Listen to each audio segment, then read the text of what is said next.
રોનક, હા વિચારો કે તમારા સપનામાં એક અમદાવાદી ને એક સુરતી સોળી આવી.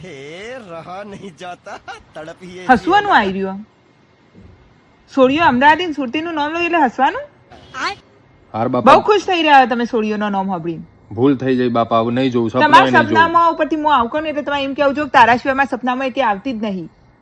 હાર હું સપનો નહીં જોવું. હવે કોઈ છોકરો આવશે તો એના હારું હેડો. પછી વિચારો એવું કે હમથી બીજી એક છોકરી આવે. એ આવશે ને એને કહી દે કે જતી રહે પાછી, હેડ હોય થી આવી તે મોઢા ઉપર એક મુક્કો માર દે એની, જતી રહે. એ મેહોણી આવતી હતી. તમે મને મુક્કો મારશો એ હું આવતી હતી હોમથી. શરમ એને આવી તો મને મુક્કો મારતા. બસ તમારે તમને તો મને હિંમત લાગે પેલી સુરતી અમદાવાદી જોડી કોક ના જોડી અફેર ચાલે તમારું. સોરી ભાઈ, એટલે જે બેનો નામ હોબળી નસો નીકળો અહીંથી, મારે કોઈ વાત જ નહીં કરવી. ભૂલ થઈ જાય, સોરી. સોરી તે સુરતી લોચો ને અમદાવાદી પેલી ચીઝ સેન્ડવિચ ભાવતી હોય તો કરા મેહોણાના નવા બસ સ્ટેન્ડ મળવા આવતા હતા મને. નીકળો અહીંથી, હેડજો મારે તમારી જોડી વાત. સોરી.